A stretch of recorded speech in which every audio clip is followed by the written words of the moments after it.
ناوي خوي قبره السلام عليكم ما شاء الله دوا بينين يا اخوة بخير بين عزيزتان كيشا همو لايك خوش حالم كبويا كم جار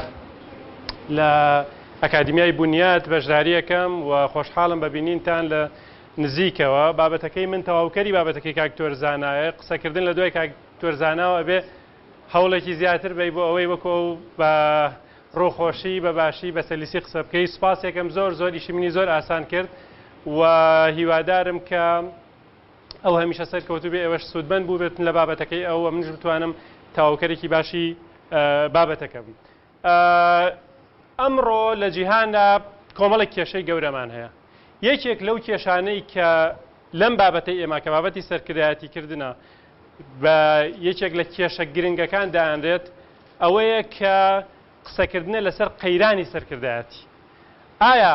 سەرکردەکانی ئەمڕۆ کەفاءەتیان نییە توانایان نییە؟ ئایا سەرکردەکانی ئەمڕۆ زانست و علم و معریفەتیان نییە؟ ئایا سەرکردەکانی ئەمڕۆ کەسانی بە توانانی بە هەموو قیاساتەکان؟ ئەمانە هەر یەکەی بە نیسبەتێک ڕاستن. بەڵام ئەوەی کە لە دوای بابەتەکەی لە هەندێک لە کتێبەکانی عەرزەکەم یەکێک لەو خاڵانەی کە بە خاڵی یەکەمدا لە کێشەکانە ئەمڕۆ ئێمە سەرکردەی ئەخلاقیمان کەمە یان لە هەندێک شوێن لە هەندێک حاڵەتان نییە. ئەوەی کە بە ئینگلیزی پێڵێن ethical leadership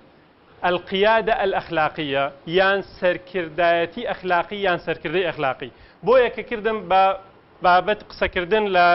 بۆ بابەتی ئەمڕۆ کە کاک بەڵێن بە سوپاسەوە ئاگاداری کردم مەوزوعێکی وا هەیە ئەم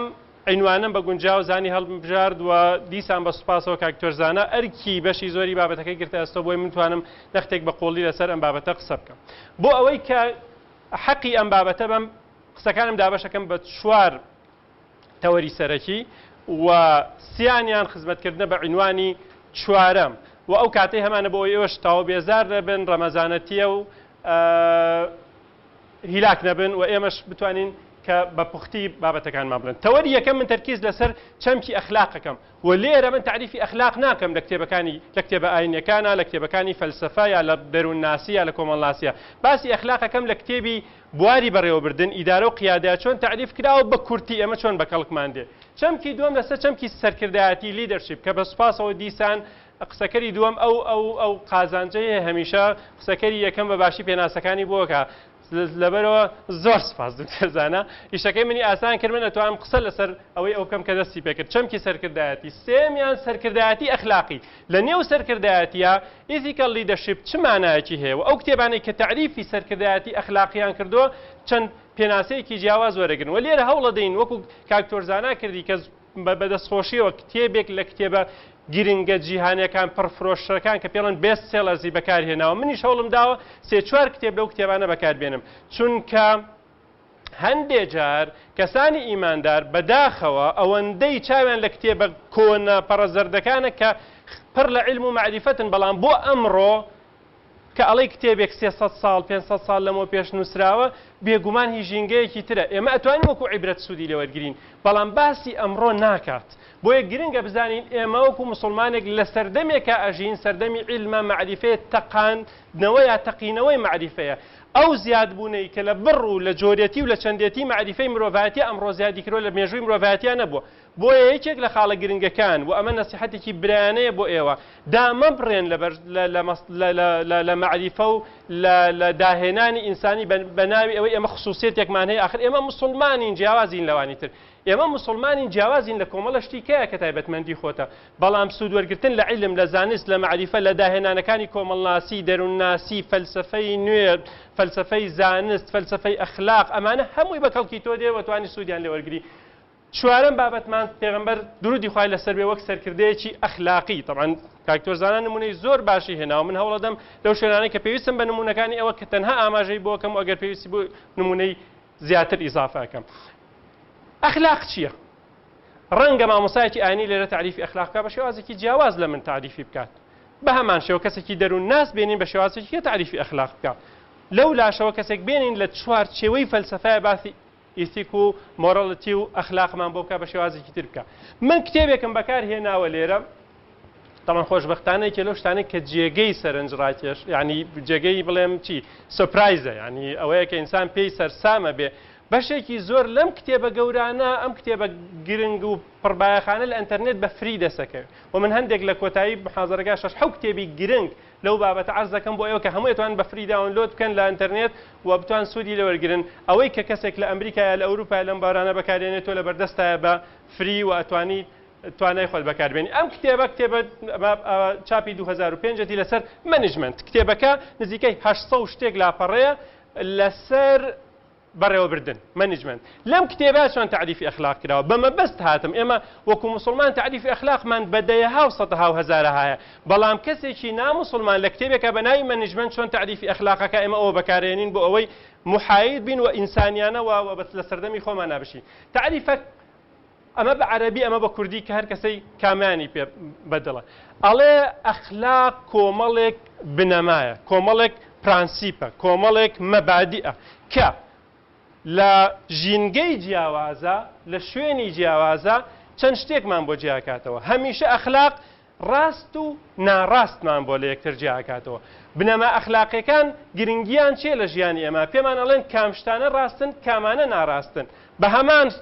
لە هەمان کاتە پێمان کامانە باشن کامانە خراپن و کامانە شیاون کامانە نەشیاون بۆیە کەسی ئەخلاقی کەسی نائەخلاقی هەڵسوکەوتی ئەخلاقی هەڵسوکەوتی نائەخلاقی سەرکردەی ئەخلاقی سەرکردەی نائەخلاقی بەو پێوەرانە جیاکرێتەوە بۆیە وتوێتی ژینگەی جیاواز هەندێک جار نسبیەت هەیە لە شوێنێک بۆ شوێنی کە لەگەڵ ئەوەی کە مەبادیئە گشتیەکانی ئەخلاق ئاگامان لێبێن نەکەوینە چاڵی ڕێژەگەرایی مطلقەوە کە بڵێن هەموو شتێ نسبیە هەموو شتێ نسبی نییە کۆمەڵێک قیەمی ئەخلاقی هەیە بە دیراساتی نەتەوەیەگرتووەکە یان عفوان بە دیراساتی یونسکۆ کە پێوەرە ئەخلاقی جیهانەکان من بەحسێکی تایبەتم هەیە ئێستا باسی ئەوە نییە باسی کەم کە پێڵێن گلۆبال ئیثیکس یعنی ئەو بنەما ئەخلاقیانەی کە گردوونین کە جیهانین مرۆڤایەتی لەسەری کۆکن ئەگەر ئەخلاق بەم مانایە وەرگرین دواتر دێنەوە سەری کە بە کەڵکمان دێ ئەی چەمکی سەرکردایەتی بەچی بەکارێنی کاک تۆرزانە ئاماژەی بەڕێز دکتۆر تارق سوێدان کرد کە یەکێکە لە هەڵکەوتوترین ئەو کەسانەی لە جیهانی عەرەبی و لە جیهانی ئیسلامیشە لەسەر قیادە ئەنووسێ و من لێرەوە کە ڕێکۆمەندی ئەوەکەم کە زۆر بەمان عەرەبیمان باشە لە یوتیوب تقریبا نزیکەی 30 ئەڵقەیە پێم وابێ ڕەمەزانێکی بە درێژی بەرنامەیەکی هەبوو بە ناوی ئەسرار القیادە النەبەویە لەم بەرنامەیە دکتۆر تارق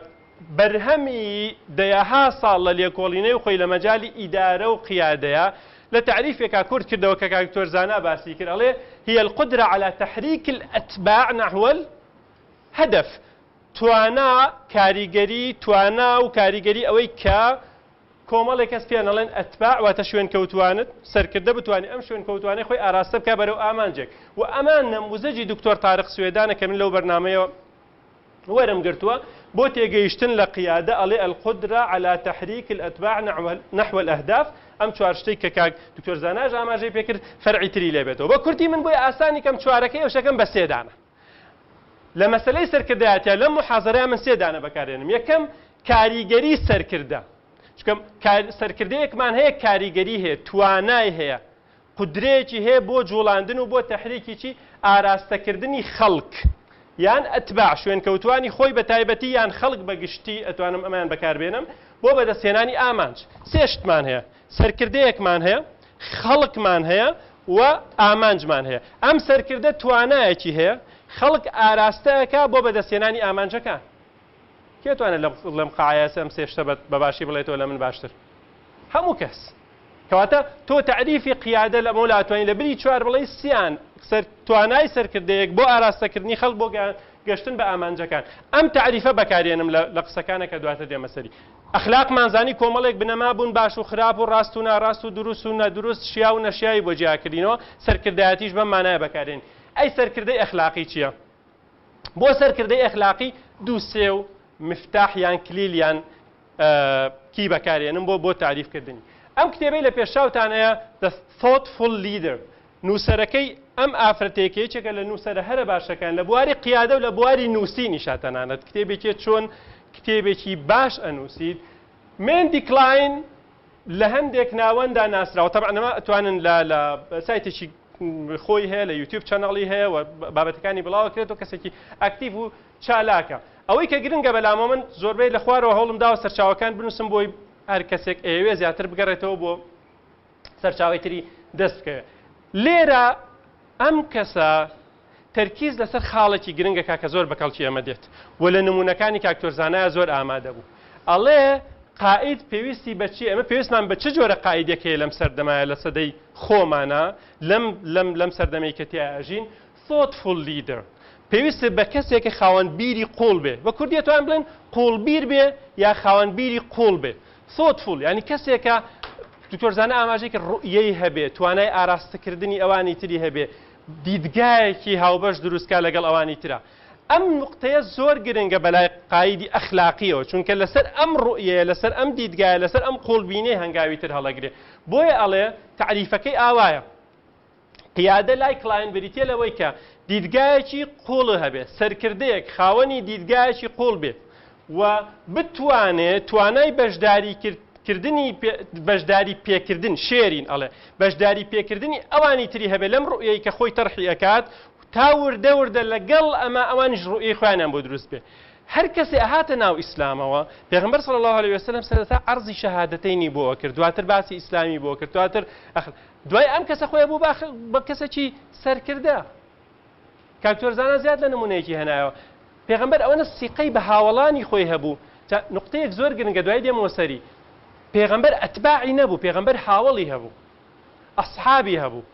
فۆلۆوەر نین کەمپانیان برتین لە لەوانەی کە ئەصحابن هاوڕێن هاوڵی بوون بۆیە هەر کەسێک لەم هاوڵانەی ئەنارد بۆ شارێک بۆ ناوهۆزێکی تر بۆ شوێنێکی کە هەندێک شتی پێوتەوەی دوای ئەو خۆت چیەکەی بۆیە گرنگترین ئەو حیوارانەی ئەم سەحابیانەی کە ڕۆشتون پێغەمبەر صلی الله علیه و سلم نردونی بۆ وەفد حیواری وان تۆمار کردو ئەمڕۆ ئێمە وەکو حەدیثەکان لە ئاستێکی بەرزی وا ئەیان لێنەوە چی هەیە قسەکەی ڕەبعی کوڕی عامری نەبیست بێ ئاخر عەرەبێک کە لە عالەمێکی دەشتەکی و نەخوێنەواریەوە هەبێ بینێری بۆ بەردەم کیسرا جارە هەر ئەیانوت ئەمە ناگاتە لای کیسرا پارچە پارچەیەکەن بچێتە بەردەمی کیسراوە لەوێ پێی بڵێ ئێوە ئاخر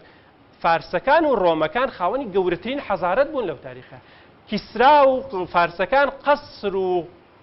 قەڵای وایان هەبوو عەرەبەکان ئەوە لە دوورەوە تەماشایان بکردا کەچێت لەو قەڵایە تعریفی بۆ ئەکا ئەو قسەیە گرنگەی کە تا ئەمڕۆژ زۆر جار لە تعریفی ئیسلامە بەکارهێنرێت ئەڵێ نەحن و قەو هەڵێ ئێوە کێن یعنی کیسرا وەکو چۆن بڵێ ئاخر عەرەبی یعنی ئەم دەشت و سەحرایە بێت چیتان پێ بێ بۆ خۆتان تا بۆ خەڵکی تر ئەو کاتەڵێ نەحن و قەومون کە لەبەرێتی فەرموو بە کوردی بە عەرەبی کێشە نییە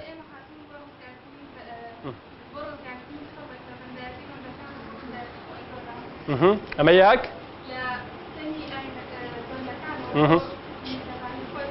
دەستخۆش جەورە الئەدیان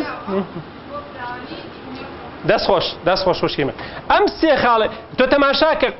فۆلۆوەرز ئەتباع مرج نییە بەو شێوازە بەڵام هاوڵەکان ئەیانتوانێ ئەو داهێنانە بکەن ئەم بیرقوڵیە بەشێکی زۆری پەیوەندی بە وەحیەوە هەیە مە نابێ ئیهمالی بکەین سەرکردایەتی پێغەمبەر صلی الله علیه و سلم بەشێکی زۆری وەحیە بەڵام بەقەدەر ئەوەشی بریتێ لە توانای ئینسانیەکانی پێغەمبەران هەڵبژاردەی خوای گەورن ئینسانە بە تواناکانن ئینسانە کامڵترینەکانن لە ناو بەشەرە بۆیە زۆر جار پێغەمبەر صلی الله علیه و سلم کە لە کاتی شەڕەکانە لە کاتی وتوێژە لە کاتی زیراعەتە لە کاتی کاروباری دنیاە هەوڵیەدا ڕێک وەکو یەکێک لە ئەوان هەڵسوکەوت بکە بۆی ببێ بە قودوەیەکی باش ئەوانیش هەمویان پێغەمبەر نین سبەینێ وەحییان بۆ نایەت ئەوانیش بتوانن هەمان سلوک دووبارە بکەنەوە بۆیە ئەم خاڵە گرنگە کە قائیدێکی قوڵبیرمان هەبێ یا خاوەن بیرێکی قوڵ بێ نمونەیەکی تر وەرەگرم لە سەرکردەی ئەخلاقی کە لە سەرچاوەیەکی تر وەرمانگرتووە کۆمەڵێک سیفات باسەکە ئەمە دیراسەیەکە کە لە زانکۆیەکی مەلیزیا ساڵی 2009 کراوە لەسەر قیادەی ئەخلاقی و ئەنالیزای بە کەیس وەرگرتووە بەحسێکی جۆرناڵەکە دیسان دواتر لە سەرچاوەکانە ئاماژەی پێکەم ئەم بەحسە کۆمەڵێک پێناسەی زۆر دێنێتەوە لە سەرکردایەتی ئەخلاقی دواتر لە یەک خاڵا کورتیەکاتەوە ئەڵێ سەرکردایەتی ئەخلاقی بریتیە لە شێوازێک لە سەرکردایەتیکردن کە لانی کەمی ماف و کەرامەتی ئەوانی تریتی ئاپارێزی کەسی ئەخلاقی لە کەسی نائەخلاقی سەرکردەی ئەخلاقی لە نائەخلاقی بەوە جیاکرێتەوە کە ماف و کەرامەتی ئەوانی تر ئەپارێزێت ئەوەی کە بۆ بە سەرکردیان وەکو ئینسانی بچووکتر یا بێنرخ یا بێتوانە تەماشای ئەوانی تر ناکە. ئەم مفهومانە دیسان ئێستا تەوزیفەکەینەوە لە سەرکردایەتی پێغەمبەر صلی الله علیه وسلم. ئەم پیاوێکە لە پێشچاوتانە جۆن ماکسوێل دیسان یەکێکە لە ئەو کەسە ناودارانەی کە لە مەجاڵی قیادەیە ئەنووسن و کتێبەکەی لە کتێبە پڕفرۆشەکانەوە ناودارە، یعنی ئەگەر هەر قیادە لیدەرشیپ بنووسە لە گوگڵ یەکێک لەو کەسانەی بۆ دێنێ ئەم پیاوەیە. کتێبێکی هەیە زۆر ناودارە کەمە بەرگەکەیەتی باسی 5 levels of leadershipەکە، باسی 5 ئاست لە سەرکردایەتیەکە. لەم دیراسەیە توانیوێتی 5 جۆر 5 ئاست لە سەرکردایەتیمان بۆ جیا بکاتەوە. جا من پرسیارەکەم ئێستا کە 5 ئاستەکە ئەرزەکەم بە تێگەیشتنی خۆتان بیر بکەنەوە کە ئێستا ئەرزەکەم ئایا سەرکردایەتی پێغەمبەر درودی خوای لەسەر بێ کام لەمانەوە نزیکە؟ ئەڵێ ئاستێکی سەرکردایەتی ئەمە بە عەرەبی و بە کوردیش ئەرزیەکەم. ئەمە هەر لە گوگڵ بە دیزاینکراوی دەستم کەوت کە خێری ئەو کەسەی بنووسێ کە ئەمەی کردووە بە عەرەبی ئیشەکەی ئاسان کردووە، منش کوردیەکەتان بۆ ئەرزەکەم. ئاستی یەکەمی سەرکردایەتی ئەوانەیە کە بن بە سەرکردە لەبەر پۆزیشنێک لەبەر مەنسەبێک بوعدێکی قانونی یاسایی هەیە، کەسێ هەمە زۆر لە مدیرەوە نزیکە، کەسێ ئەم مؤسسەی ئێمەتیان کەسێکی تیا مدیرە، پۆزیشنی مەنسەبی ئەوەیە کە مدیرە بەڕێوەبەرە قیادە ئێرەکە بە حکمی پۆستەکەی خەڵک شوێنی ئەکەون لەبەرەوەی ناچارن ئەو مدیرە ئەو قائیدە ئەو سەرکردەیە. ئاستی دووەم بریتێ لەوەی کە کەسێک ئەبێ بە سەرکردە لیڤڵی دووەم ئەوەیە نەک لەبەر پۆزیشنەکەی نیە، لەبەرەوەی پەیوەندی باشی هەیە لەگەڵ کەسەکانی کە ئەتوانێ قبوڵی ئەوانی تر بەدەست بێنێ، خەڵک شوێنی ئەکەون لەبەرەوەی کە خۆشیانەوە یان لەبەرەوەی حەزەکەن شوێنی بکەون، پەیوەندی بەهێزی هەیە، عەلاقاتی هەیە. ئاستی سێمەوەی کە کەسێکی بەرهەمهێنە، خەڵک شوێنی ئەکەون لەبەر ئەوەی کە توانای سوود و قازانجیان توانای هەیە سوود و قازانجیان پێ بگەێنێ و ئەتوانێ بەرهەمیان زیاد بکە. ئاستی چوارەمی قیادەکە گرنگە وردە ئێمە بەرەو پێشترەچین بەرەو ئاستی پێنجەم و کۆتایەچین ئەوەیە کە توانای کاریگەری هەیە ئەوانی تریش ئاستیان بەرز بکاتەوە، تەتویریان بکە، کاریگەری هەیە لەوەی کە قایدی تر پێک بێنێ. بۆی ئەمە فرسەتی زۆر زیاتر لەوەی کە یەکێک وەکو پۆست مامەڵە لەگەڵاکە. قائیدێک ئەگەر تۆ بزانی بەرەو پێشەچی برەو بە توانەکانت ئەدا و خەڵک شوێن دەکەون لەبەرەوەی کە تۆ کاریگەریت هەیە لە ژیانیان و ژیانیان ئەگۆڕی. ئاستی پێنجەم و کۆتایی باس لەوەکە کە خەڵک شوێن قائیدێکەکەون لەبەر ڕێزگرتن، کە من لێرە ناوم ناوە سەرکردەی ئەخلاقی، ئەمە قسەی جۆن ماکسوێل نیە، بەڵام بە تێگەیشتنی من ئەمەی کە باس لە ئیحتیرام بکە. خەڵک شوێن دەکەون لەبەر ئەوەی کە تۆ هووی واروەکوڵێت، تۆ کێیت و تەمسیلی چیەکەی، ماناکانت چین، ئەخلاق ڕێزگرتنت چین، سەرکردەی ئەخلاقی. بەڕای ئێوە پرسیارەکەی من ئەوە بۆ گەر بە خێرایی بڵێم لەم کاتە کورتەی کە هەمانە ناتوانین مشارەکات زۆر وەرگری. بەڕای ئێوە سەرکردایەتی پێغەمبەر درودی خوای لەسەر بێت ئەگەر لە یەکێکیانە بڵێن کامیانی زۆرترتیە، ڕەنگە بڵێ هەمووی تیا دوی تیا سێی تیا، بەڵام پرسیارەکەمە بێ کام لەمانە نزیکترە لە ژیان نامەی پێغەمبەر صلی الله علیه وسلم. باوسا خالید تۆ ئەڵێ چی؟ هەر پێنجیان. ئەگەر بڵێم یەک دانە چوارەم کاریگەری هەیە، بەڵێ ممکنە. کاگالی پەیوەندی چەندەم؟ پۆستی هەیە، مدیر بووە، سەرکردە بووە، سەرکردەی تری دووسوە چەندەمیانەکە؟ بەرهەم. تۆشەڵەی پەیوەندی بەڵێ ئەخلاق و ڕێزگرتن.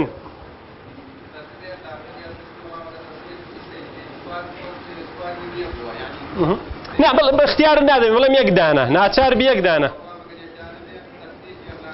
پێنجەمیان هەڵەبژێری یەڵا کچینە. بەڵێ چوارەم تەطویر الآخرین. باشە بۆچوونی جیاوازمان هەیە، بۆچوونی جیاوازمان هەیە وفعلا هەر کەسێک ئەمە خوێنێتەوە بۆچوونی جیاوازی تیا. منش پێم وتن ئەگەر تەماشای ئەمانە بکەین پێغەمبەر درودی خوای لەسەر بێ کاتێک قیادەی کردووە ئەم جیاوازی بۆچوونە بەڵگەی چێکە هەمومان مسلمانین و شوێنکەوتەی ئەوین و خۆشمانەوێ.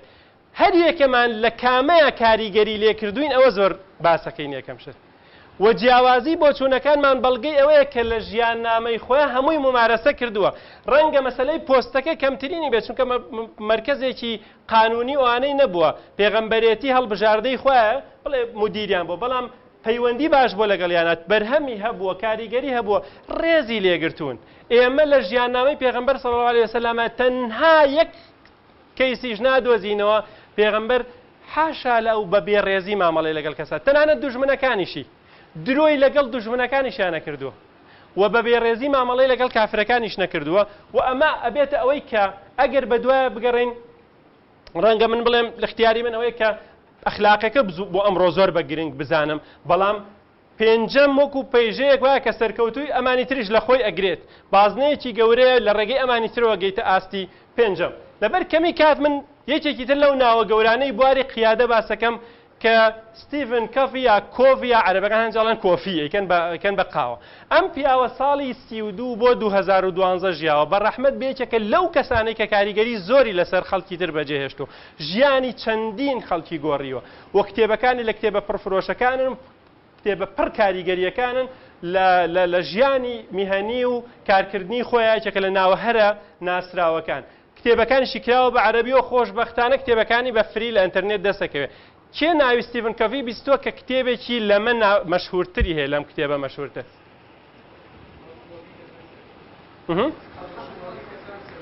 حەوت خووەکە ئەو حەوت هەبیت یعنی خوو یان سلوک یان عاداتەی کە ژیا کەسانی سەرکەوتووە گۆڕە دوای کتێبێکی نووسی بە ناوی عادەی هەشتەمیشی بۆ زیاد کرد وە چەندین کتێبی تری ناوداری هەیە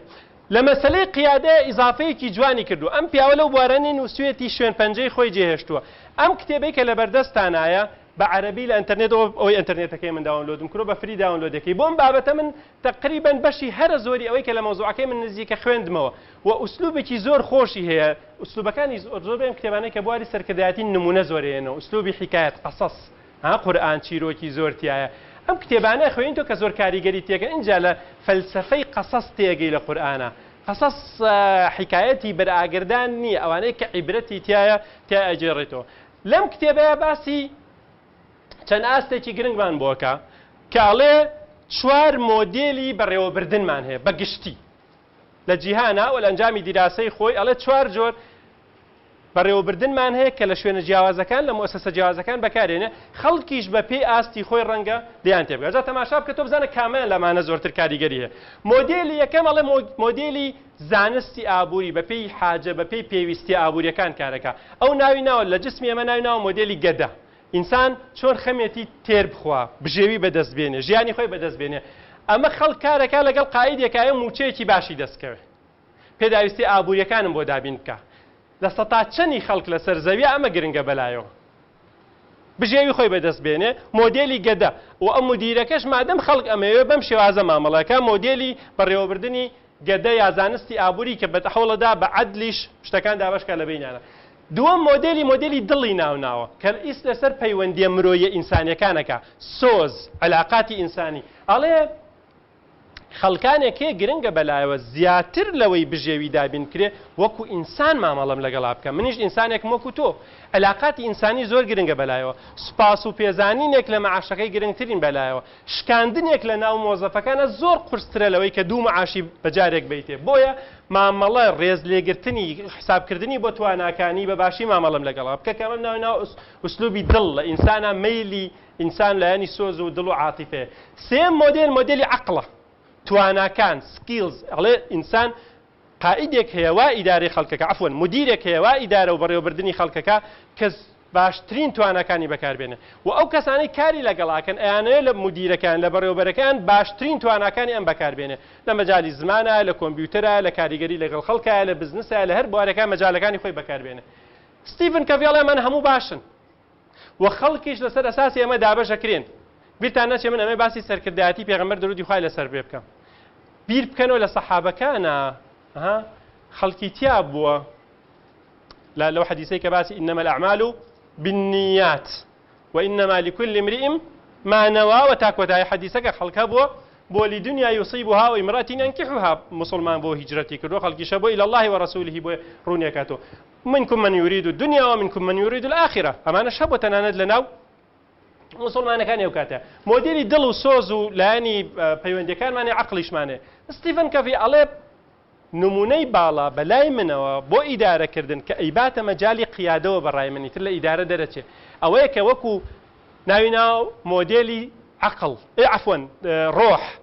یان مرۆڤی تەواو کامڵ کە ئەڵێ ئێمە لە یەک کاتە ئینسانێکین تەنها بە گەدە ناژین و تەنها بە عەقلیش ناژین تەنها بە دڵ ناژین شتێکی پێڵێن ڕۆحی ئینسانی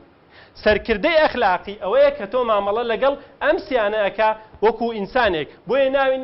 ناوە القیادە المرتەکیزە على الأخلاق پێڵێ principal center یعنی تۆ مەبادیئەکان ئەەکەی بە چەق پرینسیپیان مەبدە سنتەری کە گرنگترین شت بەلای ئەمەوە بریتە لەمانە ئەگەر ئەمە جێبەجێ بکەم لەسەر ژیاننامەی پێغەمبەر درودی خوای لەسەر بێ وەکو سەرکردەیەکی ئەخلاقی هەمیشە وەکو کەسانێکی کامل و بەتوانا مامەڵەی لەگەڵ موسڵمانەکان ناکردووە جاری وایە لە کاتی شەڕایە جابری کوڕی عەبدوڵڵا ئەجێڕێتەوە ئەڵێ ئەڕۆشتین بە ڕێگا یەکێکە لەو نمونانەی لە کتێبەکەی ئێستا دێمە سەر باسکردنی کە لیدەرشیپ ئۆف محەممەد باسێکە ئەو نووسری ئەو کتێبە ئەڵێ جابری کوڕی عەبدوڵڵا ئەڵێ ئەڕۆشتم وشترێکم پێ بوو زۆر تەمەڵ و نەخۆش بوو نەی ئەتوانی موسڵمانەکانیش ئەڕۆشتم من بەدواوە بووم پێغەمبەری خوا ملاحەزەی کردم لە دواوم گەڕایە بۆ لاموتی جابر چییە وتم وڵای هەر ئەمەم هەیە ئەوەندە ئەتوانێ وتی دابەزە کە شتێکی کرد لە وشترەکە چەند جارێک بەدارێک لێی داوتی ئێستا سەرکەوە بڕۆ ئیتر ئەڵێ وشترەکە دۆخێکی وای بەسەراهات زۆر بەبێ مشکلە لەگەڵ موسڵمانەکانە ئەڕۆشتم ئەڵێ بەوەش وازی لێ زۆر دڵخۆشی کردم بەمە بەڵام بیرمان نەچێ جابری کوڕی عەبدوڵڵا باوکی لە بەدرا شەهید بووە ئەڵێ هات پێغەمبەری خوا هەستی کرد هات زیاتر ویستی دڵم خۆشکە وتی وشترەکە نافرۆشی وتم نا بۆ فرۆشتن نیە وتی بە منی بفرۆشە پێویستم پێیەتی وتم تۆ سیعرێکی لەسەردانێ ها تۆ تەخمینیکە ئەڵێ پێغەمبەری خوا لە درهەمێک وەدەستی پێ کرد ئەویش ئەمزانی دڵم ڕاگرێم وت نافرۆشم تا وای لێ هات بیرم نەماوە ڕقەمەکە بە تەکید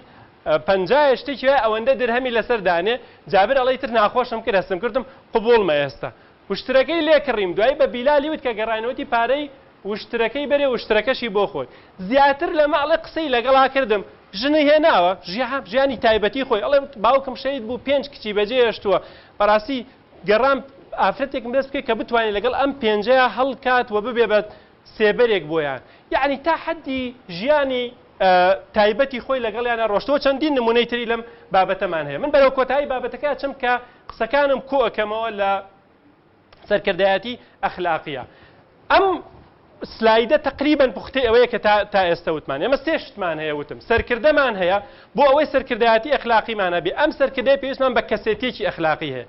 ئەبێ خاوەنی شخصێتێکی وابێ و ئەو دوو خاڵەی کە کاکتۆرزانە ئاماژەی پێکرد الصادق الأمين ڕێک وای لێ هاتووە تقریبا بۆ بەهین ئەڵێن نەزاهەت ئەڵێن صدق ئەڵێن کەسێک بێ درۆنەکە هەمووی بە دەوری صادقی ئەمینەکە ئەسوڕێتەوە کە پێغەمبەر درودی خوای لەسەر بێ پێش ئەوەی ببێ بە پێغەمبەر عەرەبەکان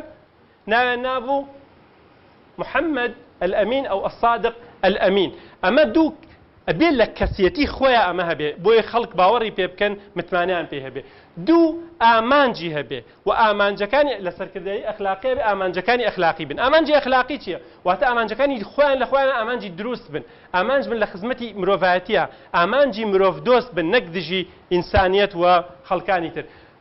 سەرکردەی خاوەن ئامانجی ئەخلاقی کە مامەڵە ئەکا لەگەڵ خەڵکانی ترا لەگەڵ خەڵکا لەگەڵ شوێن کەوتوانی خۆیان مامەڵەیەکی ئەخلاقیەکە کە ئەمە گرنگە بەلامانەوە بەمە دەرئەکەوێکە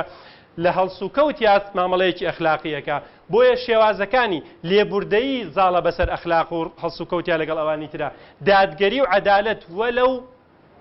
ئەگەر لە بەرژەوەندی خۆی نەبێ ئەگەر لە بەرژەوەندی مسلمانەکانیش نەبێ یەکێ لەو شتانەی مسلمانەکان لە توولی تاریخا شانازی پێوەکەن پێغەمبەر درودی خوای لەسەر بێ لایەنگری هاوڕێیەکی خۆی هاوڵێکی خۆی نەکردووە بەرامبەر بۆ ئەگەر کافرێک بێ ئەگەر مشریکێک بێ ئەگەر یەهودیەک بێ بەمەرجێ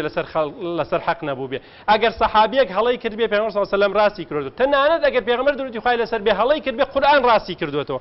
غەڵەت قبول ناکە ئەم شتانە لە ڕووی ئەخلاقی وشتی دروستە ها پێناسەکە ئەخلاق دروست نادروست شیا و نەشیا و ڕاست لە ناڕاست بە لە ئاینا بە تەواوەتی ڕوون کراوەتەوە سەرکردەیەکی هیوابەخش بووە کاکتۆر نمونەی زۆر هێنایەوە و مەسەلەی ڕێزگرتن و احترام کە ژیانی داگیر کردووە بۆیە سەرکردەی ئەخلاقی ئەوەیە کە خۆی لە خۆیان خاوەنە سەرکردەیەک دەیەوێت ئەبێ بتخەڵەتێنێ تەمسیل ئەکا جۆرێک یعنی لە قسەکانیە لە تەسریحاتەکانیە لە پڕێکە شتێک لەسەر حەقی خەتی خۆی بڵاوە بێتەوە هیچ ئەوەی کردوێتی ئەڕوخێنێ بۆیە پێویستە خۆی خاوەنی ئەوە بێ ئامانجەکانی و لە کۆتاییش مامەڵێ ئەم سێشتە جارێکی کە تاکید لێکەمەوە گەر کاتەکە یارمەتیمان بە پێغەمبەر درودی خوای لەسەر بێ وەک سەرکردەیەکی ئەخلاقی یەکەم شت خاوەنی کەسێتێکی ئەخلاقی بۆ قسەکانم کورتەکەمەوە بریتێ لە ڕاستگۆ و دەستپاک الصادق الأمين ئەو ئاەتەی قورئانی پیرۆست کە شایەتیەدا ئەی خوێنیتەوە هەندێک لەم ئاەتانەی کە باسی پەیوەندی پێغەمبەر درودی خوای لەسەر بێ لەسەر لەگەڵ ئەسحابەکانە ئاکا هەر بە خوێندنەوەیان جاری وایە دۆخێکی دەرونی ناسک بۆ ئینسان دروستە بێ خوای گەورە فەرمێ لەقەد جاءکم رەسوول من ئەنفوسیکم پێغەمبەرێک لە خۆتان نەک جیایە لەیەوە من أنفسكم عزيز عليه ما عنتم أو إيك توشتانا بزور قرصة لسر دلي أو مشاعر كاني هاو باشا لقلتانا حريص عليكم لخوتان حريص ترى لسر أو إيك توشتانا ببخوش وبناخوش بالمؤمنين رؤوف رحيم عليه الصلاة والسلام لجياني خويا هميشا برجواندي صحابة كاني بيش خوي خستوا دل راقرتنيان بدمو چونيان لا دۆخی دووەمە کە بریتە پێغەمبەر درودی خوای لەسەر بێ خاوەن پەیامێکی ئەخلاقی بوو وتمان سەرکردە بێت کەسێتێکی ئەخلاقی بێ خاوەنی پەیامێکی ئەخلاقی بێ ئەو حەدیسە پیرۆزەی کە فەرمێ ئینەما بوعثت لئوتمم مەکارم الأخلاق عنوان ئەگەر مسلمانەکان لەم سەرزەویە 1 ملیار و قسوور خەڵک یەک مانگەم حەدیسە جێبەجێ بکەن واللهی سوڕەی خەڵک لە هەموو دنیا سوڕیان ئەگۆڕێت تۆ لەکوێ بەدوای ئەوابی لە هەرکوێ کردە ئەخلاقێکی جوان هەبێ پێی بڵێ ئەشهەدو قبوڵمە و منیش باشتر لەمە ئەکەم لئوتمم مەکارم الأخلاق ئەڵێ خەڵک خاوەنی مەکاریمی ئەخلاقن ئینسانەکان خاوەنی مەکاریمی ئەخلاقن خوای گەورە منی ناردووە بۆ ئەوەی ئەم مەکاریمانە تەواو بکەم تەکمیلیان بکەم ئەمڕۆ مسلمان ئەڵێ یعنی تند و تیژی خوێن ڕشتن بەناوی پێغەمبەر صلی الله علیه وسلم چەندین شت ئەکرێ کە حاشا سێمیان پێغەمبەر درودی خوای لەسەر بێ وەک خاوەن مامەڵەیەکی ئەخلاقی سێم شت دوتمان کەسێتێکی ئەخلاقی خاوەن ئامانجی ئەخلاقی و مامەڵەیەکی ئەخلاقیشی هەبووە تەماشای ئەم ئاەتە پیرۆزە بکە وەڵاهی یەکێکە لەوانەی کە لە کتێبەکەی ئەو جۆنە دێر زۆر باسێکە خوای گەورە وەکو نیعمەتێک لەسەر مسلمانەکان ئەمە باسەکە بەڵام وەصفی حاڵی پێغەمبەر صلی الله علیه وسلم صفاتێکە ئەفەرمێ فبما رحمة من الله لنت لهم يعني لبر رحمتي خواي جورا بر رحمتي وصوزي خواي جورا تو نرمونياني هميشه لقليانا بلام اگر پیغمبري خواش بي ولو كنت فظا غليظ القلب لانفضوا من حولك خلق چی لسر کرده کی پر بولا بولو آزار و دنبا بابا بولا بولو بنارحتي و بغليظي و وشكي و طف و نارحت تعامليان لقلابك جالت لدواي او شو خواي جورا ريگي تري پیشان دا فرمي فاعف عنهم همیشه لی برده به برانبریان واستغفر لهم نکه لیان خوش بداوی لی خوشبونیشان باب کلای خوای گوره و شاورهم فی الامر همیشه پرسیان پیبکه بویا محوی زۆر جوان ئەمەی ئاماژە پێکردووە پێغەمبەر درودی خوای لەسەر بێ لەسەرەتا وتم ئەتباعی نەبووە هاوڵی هەبووە ئەصحابی هەبووە بۆیە هەمیشە ئەو حەدیثانەی کە باسەکەن لە ئەصحابی لە هاوڵەکانم ئەصحابی فەرمێ بە نووری عەکسی پێغەمبەر ئەوەندە منعکس بوون لە مەدینە سەحابەکان غەریبی تازە هاتوو ئەیوت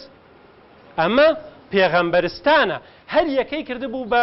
لە صفات و لە هەڵسوکەوتیا ئەمەیە قاعدە کە خاوفێری مامەڵەی ئەخلاقی کردبوون لە دەرەوە مامەڵەیانە کرد ئەم کتێبە نە من نە کاک دکتۆر زانا ناتوانین لێرە حەقی خۆی پێبینە و خۆشبەختانە ئەو موژدە یابێنەوەتی کتێبەکە بە ئینگلیزی هەیە بۆ یەکەم جار من تا ئێستا نەمزانێ ئەم کتێبە تەرجەمەی عەرەبی کراوە زۆر سوپاس بۆ محازەرەیە جارە نوسخە ئینگلیزیەکەم لابوو وسلوبەکەشی چونکە باسی ژیان ناوی پێغەمبەر صلی الله علیه و سلم مصطلحاتی زۆر وردوهینی تیا بەکارێناوە بۆیە کە عەرەبیەکەی بەکارێنی زۆر ئاسانترە ئینگلیزیەکەی قورسترە بۆیە عەرەبیەکەی و کتێبەکە زۆر گەورەش نییە نزیکەی 100 لاپەڕەیەکە بە پێشەکی و بە هەموو شتێک و جۆن ئەدێر یەکێکە لەو زیانانەی و تەمام مقابلەیەکی تازەیم پێ تەرجەمەی عەرەبیش کراوە لە یوتیوب ناوەکەی بنووسە چەندین مقابلەی هەیە کە باس لەوەکە لە ساڵی 2011 ئەم کتێبە لەلایەن معهەدی بەریتانی بۆ قیادەوە هەڵبژێرا بۆ باشترین کتێب لە مەجالی ئیدارەیە و یەکێکە لەو کەسانەی لە ڕاهێنان و لە ئیدارەیە لە عالەمە مەشهورە ئەمە بەرگی ئینگلیزی کتێبەکەی بەرگە عەرەبیەکەشی هەیە ئەم شتانە باسەکە لەم کتێبەیە باسی ئەوە کە پێغەمبەر صلی الله علیه و سلم چۆن لەسەر لە مناڵیە براوە بۆ حەلیمەی سەعدیە و دواتر مەسەلەی لە بەنی سەعد و دواتر وەفای چۆنە بۆیان باسی ئەوە کە چۆن ڕاعی بووە شوان ئەو کاتانی کە پێغەمبەر صلی الله علیه و سلم شوان بۆ چەند صفەتی اکتساب کردووە باسی ئەوە کە پێغەمبەران هەمویان شوانکاریان کردووە باس لەوە کە چۆن قائیدی قافیلە بووە تا کۆتایی ئەمانە بە کورتی عفوان جۆن ئەدێر سێ خاڵی گرنگمان بۆ دێنەوەی دکتۆر زاناوتی لە هەموو کۆتایی هەموو فەسڵێکا گەوهرەکانمان بۆ دیارێکە ئەڵێ گەوهر مرواری لە چیا دروستە بێ دەنگکەلمێکە دواتر ئەوانی تری پێوە ئەنووسێت باس لە مروواریەکانەکە ئەڵێ ئەوەی ئەمڕۆ ئەگەر تەماشا بکەین محەممەد پرۆفێت محەممەد ئەڵێ پێغەمبەر محەممەد بە پێوەرە جیهانیەکان سەرکردەیە باشترین پێوەرە جیهانیەکان بۆ سەرکردەیەکی ئەخلاقی بریتێ لەم سیانە یەکەم بەدیهێنانی ئامانجەکانی خۆی ئەوانەشی شوێنەکەوێت ئەو ئامانجەی هەیە تەحقیقی کاکە پێغەمبەر صلی الله علیه و سلم کردی دووهەم پاراستنی یەک پارچەی ئەوانەی کە لەگەڵیان و تەقەن لێرە نمونەی زۆر جوانێنێتەوە کتێبێکی ڕەمەزانیە بەڕاستی ئەم کتێبە من لە ماوەی ڕۆژێک دوو ڕۆژەکەم بابەتەم ئامادە کرد هەمووی بخوێن و هەر نازانی چۆن تەواو بێ بۆ ڕۆژوان ینی جێگەی ئاوبسکی تەگرێتەوە زۆر باشە یەک پارچەیی موسڵمانەکان و شوێن کەوتەکانی چۆنە پارێزێ و دڵیان ڕاگرێت سێمیان کە زۆر گرنگە ناسینی نزیکی هاوڵانی لە نزیکەوە ئەڵێ تەحەداکەم هەرچی موسڵمان بووە پێغەمبەر درودی خوای لەسەر بێت جیهانێکی تایبەتی بۆ کەسە دروست کردووە ئەبوو بەکر کە هاتۆ بۆ لای وای زانی و هەر ئەوە عومەر وای زانی و هەر ئەوە بۆیە نازی گەوریان بەسەر پێغەمبەر صلی الله علیه و سلم کردووە هەر سەحابیەک خۆی کە هاتۆ کاتی ویستووە و پێغەمبەر صلی الله علیه و سلم بێدڵی نەکردوون سورەتێک هەیە لە قورئانە کە ئەو دۆخەمان بۆ تۆمار ئەکا صحابیەکی نابینا دێ بۆ لای پێغەمبەر صلی الله علیه و سلم کە ئەزانێت ئەو دەموچاوی پێغەمبەر صلی الله علیه و سلم نابینێ بەڵام خوای گەورە عەبەسە وەتەوەلا چەند قورسە پێغەمبەر صلی الله علیه و سلم تا وەفاتی کرد هەر خەمی بوو دڵی ئەدایەوە لەسەرەوە کە خوای گەورە معاتەبەیەکا لەسەر ئەوە کۆتێشنێکی ئەم پیاوە لە کتێبەکەیە کە دکتۆر تارق سوێدانیش بەکارهێنێ باس لە گەورەی و گرنگی قیادەی پێغەمبەر صلی الله علیه و سلم ئەڵێ مثل محمد مبدأ عالميا للقيادة الجيدة عليه الصلاة والسلام باس لەوەکە کە چۆن لەگەڵیانە هاوبەشی مەشقات و ناڕەحەتیەکانی کردوون بۆیە لە کۆتاییە سوڵتەیەکی ئەخلاقی هەبووە بەسەر هاوڵانیەوە بەبێ ئەوەی بڵێ من سەرکردتانم ئەبێ بەگوێم کەن تاعیان ئەکرد بە خۆشەویستیەوە ئەویت ئەبێ منتان لە خۆتان و دایک و باوک و مناڵتان خۆش بێ ئەیان و خۆمان و دایک و باوکمان بە قوربانی تۆ بین پێغەمبەری خوا بەبێ ئەوەی کەسیشان ناچار بکە هەندێک کەس جارێ برادەرێ وتی وەڵایان پێغەمبەرەی یعنی ئەنانی بۆ بە زۆر بێکێ بڵێ تۆ منت لە خۆ خۆشتر بێ وتم با من نمونەیەک بە تۆ بڵێمەوە ئەوی تریشی گردنە ئازابێ سەرکردەی منافقەکان عەبدوڵای کوڕی سەلول قسەی کرد بەرامبەر موسڵمانەکان کە چوو بوونە دەرەوە بۆ غەزا وتی ئەگەر بگەڕێینەوە بۆ مەدینە لەیوخریجەنە الأعز منها الأذل با بگەڕێنەوە بۆ مەدینە حسابتان بۆ بکەین ئەوانەی عەزیز و دەسەڵاتدار و بەتوانان زەلیلەکان دەرەکەن ئەم قسە گەشتەوە عەبدوڵای کوڕی کوڕەکەشی ناوی عەبدوڵا بوو گەشتەوە لە بەردەم دەروازەی مەدینە وەستا بە باوکی وتی ئێستا ئەو قسەی کە خۆت کە کردت وتی لئن رجعنا للمدينة ليخرجن الأعز منها الأذل بیستوتان ئەمە آية قرآن لا يخرجن الأعز منها الأذل أو إما عزيزين بيغمبري خوا عزيزة توش ذليلي درتك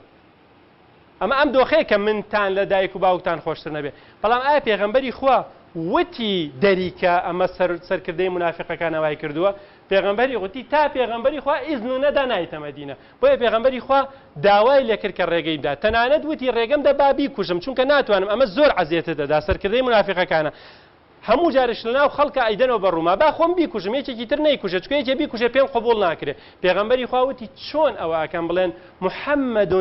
یەقتل ئەصحابەه من هاوڵەکان نەیوت منافقە و بیکوژە و یەک جار نەجاتی بە وتی بڵێن محەممەد ئەصحابەکانی خۆی ئەکوژێت بۆیە نەک احترامی ئەوانی بەدەستێنا بەڵکو کەسبی مەحەبەتی ئەوانیشی کرد ئەم سەرچاوانەی کە لە ئینتەرنێت بە فری دەستانەکەوێ ئەم کتێبە من بەداخەوە